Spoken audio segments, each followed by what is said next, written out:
ในก็เป็นกิ้งแสนขนาด3 เสียงคำกันนี่นะครับน้ำมันเป็นน้ำของนะครับน้ำมันเป็นลาวนะครับ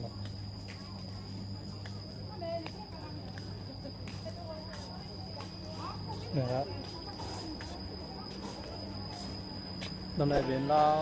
น้ำมันเป็นลาวน้ำนั้นเป็นมันน้ำไหลเป็นไทยอย่างเงี้ยนะครับมีหลายเมืองนะเมืองไทยเมืองอุบลเนี่ยครับในอาเซียนเนี่ยในเมืองอาเซียนในขณะในก็เป็น3 เสียงคำเนี่ย3 เหรียญทองคำเนี่ยก็ว่าขนาดนั้นเนี่ยในเป็นพระหลงพระเจ้าหลงนะครับพระลาหลงทางนี้คำกำบาบดีข่าวหน่อยนะครับตรงไหนครับนั่นมาแล้วแหละมาหน้าเนี่ยเป็นติดจางมันมีจางไว้เนี่ยเดี๋ยวมีจางไว้ขนาดนั้น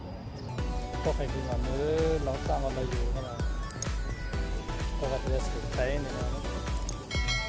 เขาเล่นกินอะไรมันเด็ดไม่ละกันนะครับเอาไปขึ้นนุ่นเลยนะขึ้นหนึ่งล้างจานมาเลยเหงื่อขึ้นแล้วล้างจานขึ้นอ่ะนะครับมาจอมกันตรงนั้น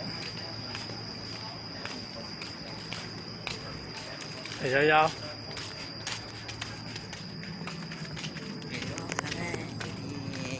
เหมือนนั่นอยู่ที่ 3 เสียงคำ 3 เหรียญทองคำนั่นตั้งปุ่นเป็นเล่าขนาดนะครับคือครับนั่นคือยืนโล่งๆขนาดนะครับมันเป็นพระขาดที่หลังมือตั้งพระบนขนาดมาครับพระลงสีใหญ่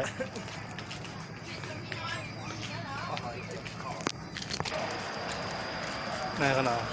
เลี้ยงแสนเอาเป็นมือตั้งบนขนาดนั้นเนาะมาจำกันขนาดนะครับในเวียนตั้งเดี๋ยวขาดได้จ้างนะครับนั่นเนาะการยิงจิตศรัทธาร่วมบริจาคการจิตศรัทธาก็น้องเจอแก้วพิสุรธรรมส่วนท่านใดที่มาแล้วนะคะ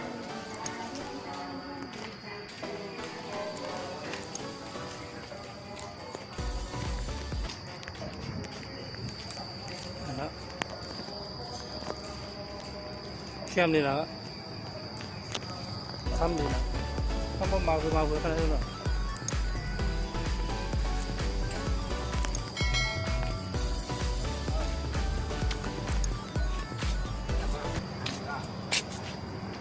นะครับ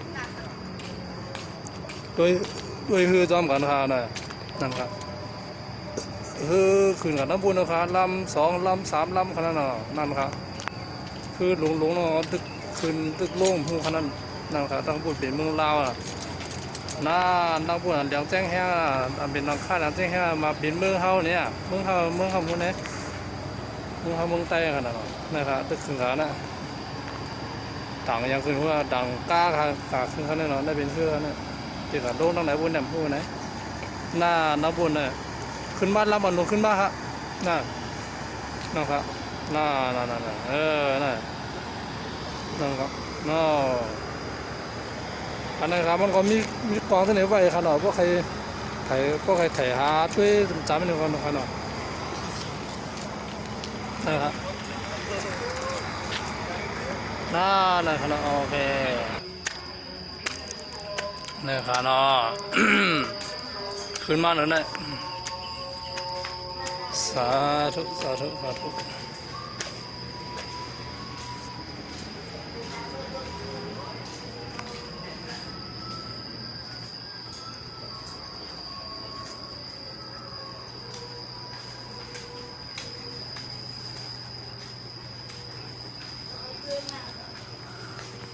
นี่ขนาดเอามันเนี่ยละ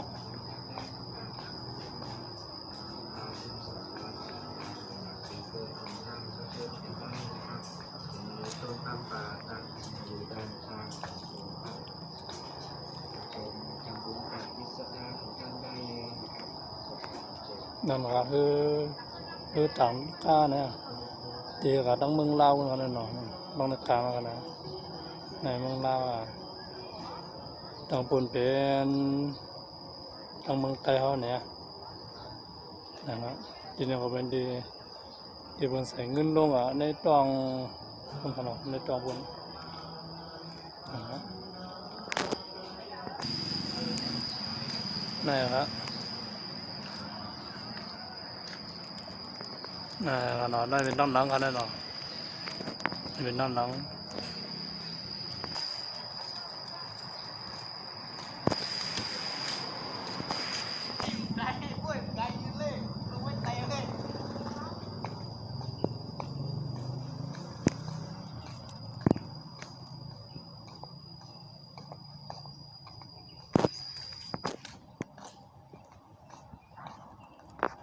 นี่ขนาด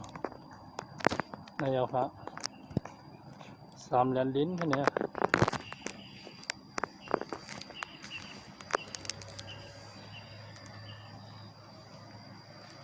3 เหรียญลิ้นไทยลาวที่นั่นก็จะเป็นที่บนมักขัด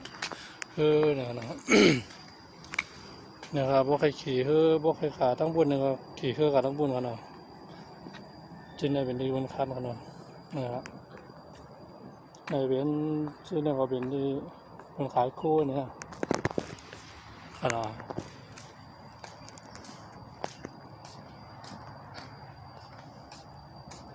นะครับ